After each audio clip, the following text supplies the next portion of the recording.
This is the Drake Insights Podcast, your weekly dose of cutting-edge senior living marketing insights.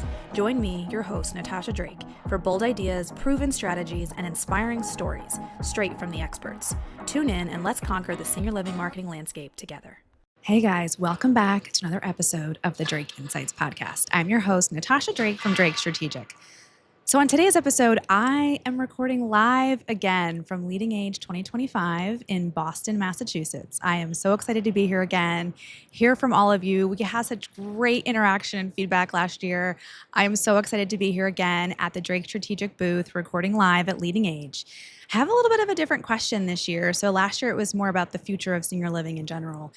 This year, I want to talk more about AI. And I know everyone's talking about it, but let's be honest, from last year to today, AI has just grown rapidly. And not just in sales and marketing, but also in clinical and operations and residents and families and interactions with at the community level. And so this year, I am quoting one of my favorite podcasts this year was with Matt Reiners, and he talked about AI. And the quote from him was that AI should help automate the mundane and elevate the meaningful to help you to be actually more human, right? More focused because it's taking care of those tasks, those mundane tasks. And my question for you is, in our senior living industry, our very human industry, do you feel that AI is helping you be more human, or is it dehumanizing our industry? And how have you seen that specifically play out in your experience in senior living from your department, wherever you work in, whether it's from sales or marketing or operations or clinical? I want to hear from you, want to hear your experience, and how are you seeing that? Are you seeing that AI is truly helping you be more human, or is it dehumanizing, and how have you seen that? I am so excited to hear from all of you. I can't wait to hear such great feedback. And again, it's not just on our side in sales and marketing, it's also from the front lines, right? You are there with the families, with the residents in the community, working day in and day out. And I want to hear, how is this AI boom affecting our very human industry? So look forward to hearing all of you, and thanks for watching. I am Natalie Greger, and I'm with Sable Strategy Group. I think that we're going to get to the point where it is going to be leveraging our humanness even more. I think that we're going to have the opportunity to take out the computer, take out the technology that we are so bogged down by. And because our industry is so focused on taking care of people, we can actually do that even better and even more. And frankly, I mean, boomers are here, and we don't have enough people in the younger generations to take on the work and do the work that we need them to do. And instead, we're going to have to rely on AI to supplement and to make these automations to make our work more efficient so that we can still put residents and people at the center of all that we do. I'm Angela Hamilton, the Principal Strategy Officer at Sable Strategy. With the booming of AI, as they said in the opening session this morning, I think it's your original intelligence that makes you so smart. And it's that artificial intelligence that can help refine that message or change your wording just a little bit.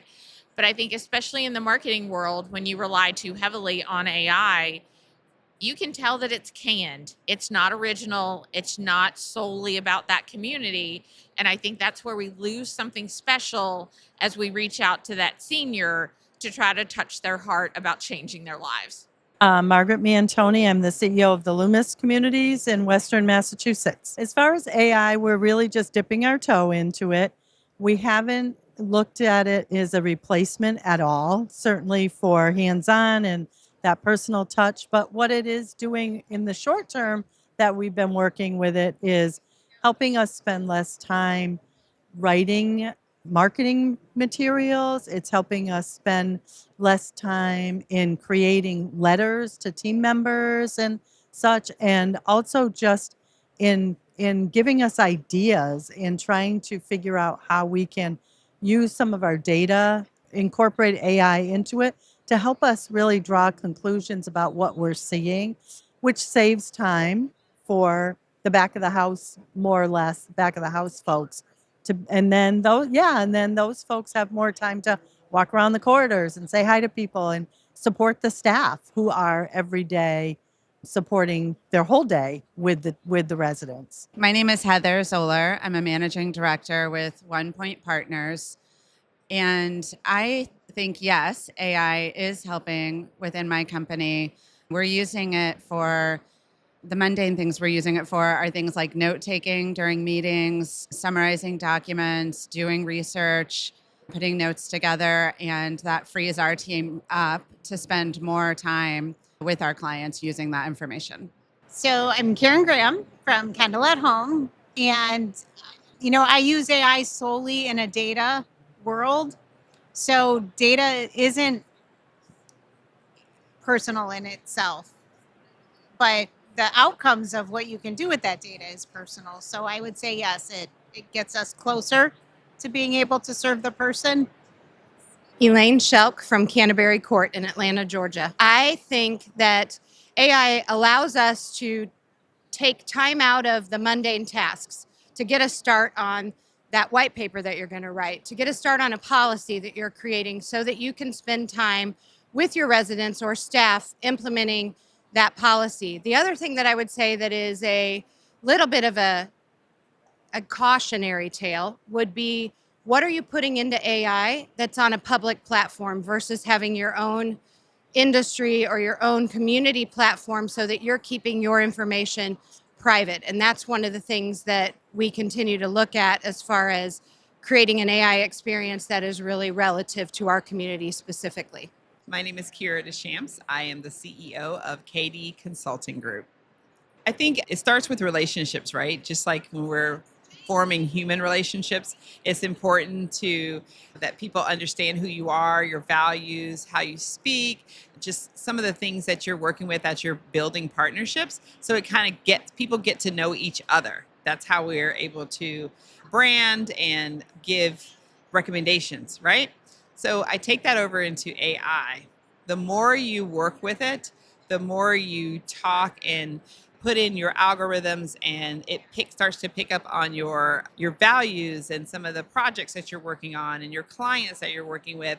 You start to form like an inhuman personality and it starts to be able to talk on your behalf in rooms that you may not be in, or maybe able to help me with email language. It'll ask me, do you want me to be a little bit more formal? Do you want me to be a little bit more personal or friendly? Do you want me to talk like Kira talks? Yes. And so there's things that I say or the way I form my emails and talk to people that AI is able to kind of pick up and help me as well. Now, of course, I always check and double check my work, absolutely, because it's my work and I want to make sure it's genuine, but it knocks out time. It saves me so much time when I'm trying to do follow-up tasks and things like that. So yes, that's how I use it. Hey, Mike Brinley, Chief Sales Officer with Solutions Advisors. I think for some of us, as we get closer to being an older adult ourselves, we have had a hard time embracing this concept of AI, which has really been around for a long, long time.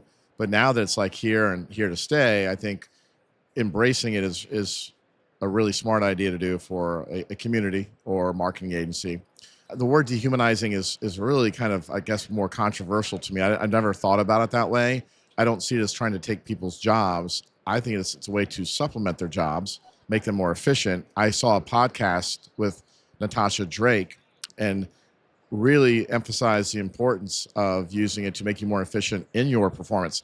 And really, that was an eye-opener for me. And I've found ways now to streamline my productivity, make it quicker, be more efficient, spend more time with my clients. So as a guy that's getting more and more gray every day and I can see the bags under my eyes, I think embracing it's a really good idea. I am Sharon Jessup, and I am part of the team at One Point Partners and the community engagement team. So the question about AI, I think it is helping us. I think it streamlines some administrative tasks, which enable us to be more focused on strategy and helping our clients. For example, if I have a new client and I spend 2 or 3 days on a campus and I'm just downloading information from residents and team members and the leadership team, I can take all of that information and put it into one of the AI tools. We use Notebook, and it spits out a trip report and then also a strategy plan, which then, instead of me spending 4 to 6 hours writing that, I can spend 1 to 2 editing it. And so you still need a human brain, but it takes care of all the hard administrative stuff in the beginning. I'm Kate Shepard, and I'm with the Reformed Church Home in Old Bridge, New Jersey. And the question is AI helping us be more personable, or is it taking away from the personalization of care? And I believe if used properly, it will definitely help with the mundane tasks and allow us to free up time to spend with our residents and the reason why we went into the field.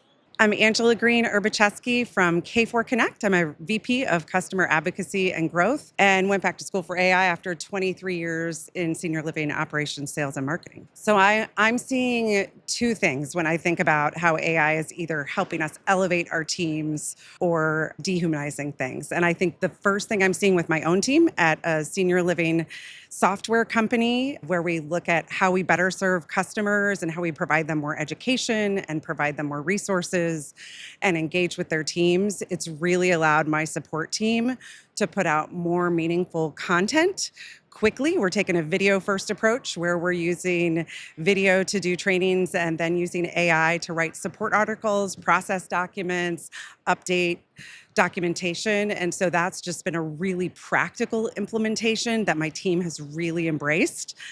I think sometimes the dehumanizing can be a little bit of the learning curve, right? You have to learn to interact with technology differently, and that can be frustrating for some people. It's really important you're helping your team recognize they're exercising a new muscle, learning to do prompts, and that they're building new skills, and they're going to stumble, and there is a lot more of that iterative learning on how to work with the solutions. We've shortened that by building GPTs that really help our team do some of that repetitive, mundane work. So we're able to produce a lot more useful tools for our customers. The thing we're seeing for customers is the data that you have in a community is the fuel for that artificial intelligence. So it can become really frustrating if that data is not fully harmonized, really accessible in one place. I think some of that data lake building work can feel a little overwhelming and dehumanizing at the leadership level. I think if you're doing it right, suddenly you're putting that at your fingertips of teams that really can start to make really actionable decisions. You know, if you think about at K4 Connect, when we think about, we have data now on someone who got up 4 times in the night and went to the restroom, didn't show up for their exercise class they signed up for, and got takeout for lunch when they normally will come and eat with their neighbors. Those are really early indicators when you have all that data together, and AI is looking at that can help a young caregiving staff who isn't as experienced identify potential changes of condition sooner. It's also just, we're able to find triggers faster that can really make a huge difference in quality of life. So I think ultimately when you learn to use it, it helps you feel smarter and helps you spend time face to face with residents in meaningful ways that really are like caring for a target and serving a target this big instead of this big, really personalizing that experience. My name is Matt Reiners. I'm the Chief Growth Officer at Parasol Alliance. I've seen AI kind of do both. So when I think of AI, I think a lot of people are scared that these humanoid robots are going to come and take everybody's job. But where I see AI really playing a big role to help humanize is take away some of that burdensome administrative BS that we all have to deal with, right? Like, I think of some of the things in my own workflow that, used to take me 5 hours to do something, now using an AI platform that's down to 20 minutes. And now I ask the question, what can I do with those 4.5 hours, right?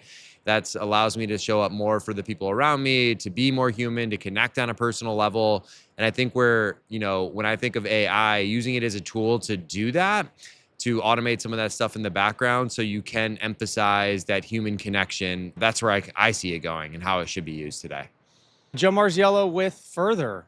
I think AI is definitely a tool that, one, is not going away, so we have to embrace it.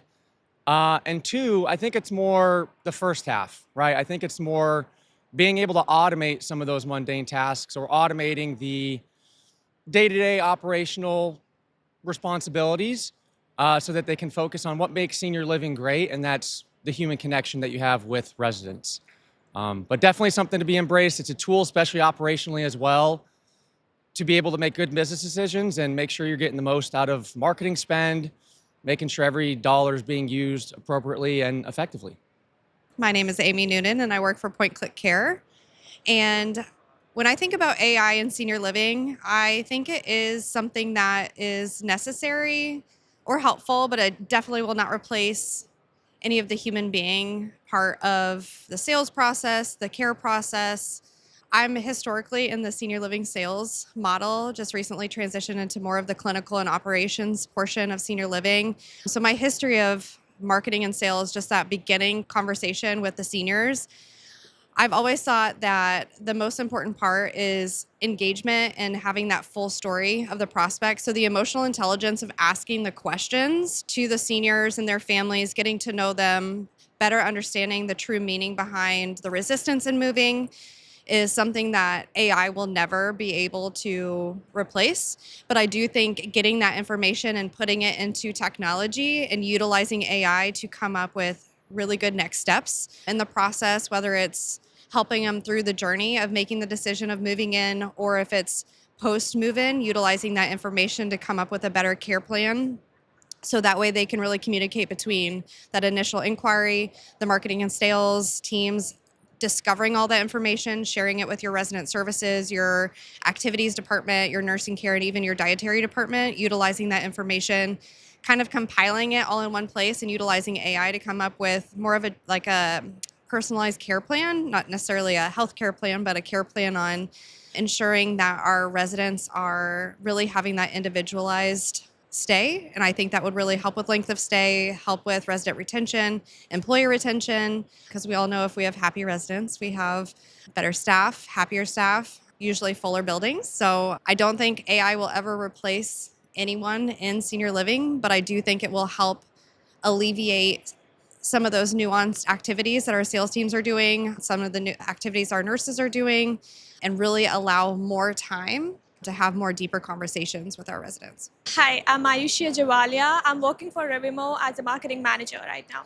So for me, AI is useful in my daily tasks right now because I have a background in AI and I have used the automation features, and I've also worked in prompt engineering as well. So I have felt personally that initially when I was using AI, I did not feel that I was using it properly because I did not know how to put up the commands properly. But when I got the hang of it, it made my task so simpler and easy and efficient, and it took off my workload as well. There are downsides of AI definitely, but you need to make sure like your research is proper, and whatever automations you're using, it should lead to make your work more easier ahead. Hi, I'm Holly, and I'm from the James L. West Center for Dementia Care in Fort Worth, Texas. And my take on AI is a little bit different because I'm a licensed professional counselor, but I work in a nursing home setting for those that have dementia. And I think there's a time and a place for it. There's definitely, we need to use it in things like objectives and goals. Can I use AI to help me set some objectives and goals with some clients? Absolutely, I can. But can I use AI to really talk about what is personal and what's the most important when it comes down to healthcare? If I do, I'm going to lose just that personal part of my notes, that personal part of even the empathy. We can lose that with AI because AI doesn't necessarily, I'm going to quote, care. So again, I think there's a time and place for it in counseling, in healthcare, in all parts. There's a time and a place. Hi, I'm Jamie Cobb Tinsley. I'm with the James L. West Center for Dementia Care in Fort Worth, Texas. And I'm going to answer the question to yes to both of those. I think AI does help because it has helped me immensely with just being more efficient, helping write programs. It's helped me brainstorm different things as well, which I've really enjoyed to put in questions. And here's what I'm thinking about, but what else am I missing? You know, particularly with marketing or if I'm out doing community outreach. So that's been very helpful, and it's freed me up to do more of that connection and human connection and exploring other ideas and how can I connect with other people. So that's been fantastic about AI. And I don't know that I've seen it dehumanize anybody or any group of people or anything like that, but I do think there has to be an intention and a maturity when you go about using AI. Yes, you have to know how to use it and know how to ask it questions, but just being intentional of not relying on AI completely. for, like, for instance, writing programs or for brainstorming, right? You still have to have your original thoughts and relying on your own experiences. And so I think it's a both and. You've just got to be intentional about using it, but it's also very beneficial. I'm Christy Fries from Sales Mail by Heart Legacy, and I can kind of go both ways, which I know is not the answer to the question we're looking for, but I do believe in our incredibly human, personalized industry, we do need to keep that human connection at the forefront. You all know that I will talk about personalized video until the end of time, and I think that there are ways to automate personalized videos, but we should still be the ones personalizing them. And so, it kind of goes back to what Natasha and I were just talking about, that the content needs to be your original content. But you can use AI to advance your original creative thought to something that maybe is beyond your wildest dreams, right? And so instead of using it to create these new ideas, more so using it to refine your existing original ideas. But I really think, especially when it comes to sales mail, it takes 30 seconds. And so I don't want us to not actually feel comfortable to get on camera for 30 seconds when we're asking families to leave their homes of 30, 40, 50 years and to trust us and to be vulnerable with us. And if we can't be vulnerable with them, AI can't be vulnerable with them, but we can be vulnerable with them. And so I think that we owe it to them and that they deserve that. And that is the way that we can balance the AI and the human side of our industry. I'm Terry Locke, Vice President of Sales and Marketing for Pacific Retirement Services in Medford, Oregon. As far as AI goes, I am one of those that's a little nervous about it because it's something very new to me, and I haven't spent a lot of time, studying it. But I do feel like there are a lot of great things that can happen with AI. I think it can help us be smarter about the work that we're doing, who we're actually working with from a hot lead perspective, gives us insights that maybe we don't have now. But at the same time, I also think that we've got to be careful as we move forward with it and make sure that we don't lose the personal touch. And, I think there's so much we don't know about it now and how successful we can be with it in this industry. We're going to figure that out as we go and probably make a few mistakes along the way. But I think that there are ways that it can be very advantageous to us. We just have to make sure that we're not losing that personal touch along the way. I'm Derek Dunham with Varsity. And the question is AI humanizing our field or not? I would say there's the opportunity for it to. I think it's still a very new concept. It's still the frontier. I do believe that it is going to live up to its potential. It's just a matter of figuring out how to automate the mundane tasks so that we can let people spend the time. I think the best communities are those that are allowing their individuals to take the time it needs to really be present for the residents and not just simply be on a schedule where they have to, talk to 6 different people in an hour or 8 different people in an hour. But if they can have some breathing room in their schedule to be able to do that, and I do believe that's where AI is going to have the greatest impact. Mary Greer, and I'm with Ingrain. I think that there are aspects of AI that can be extremely helpful. And I personally use ChatGPT and Gemini on a regular basis. It stays up in my bookmarks every day just to help me maybe streamline that email and condense things to make it make more sense or a little bit clearer than initially I had written. So I do think there's a world where it's helpful and I think it should be utilized. But in the realm of sales, where we are specifically in the senior living market sales, that personal aspect is extremely important and will always be extremely important. And I think where technology should be our friend, and we should absolutely use technology. I sell technology, so I endorse it 100%. We will always need to have that human element that makes a connection with that prospective resident and solidifies their decision and their comfort level in moving forward with a senior living community. It has been an amazing 2025 LeadingAge in Boston. I am so grateful to all of you who came and just really gave me some really incredible insights on AI. Just all the things you all had to say. I feel like overall it feels like we're excited about it. We're a little hesitant. We want to make sure we control it, we understand it, we learn it, we're using it for the right things, right? We need to be using it to really automate those mundane tasks so we can be more present, so we can be more meaningful.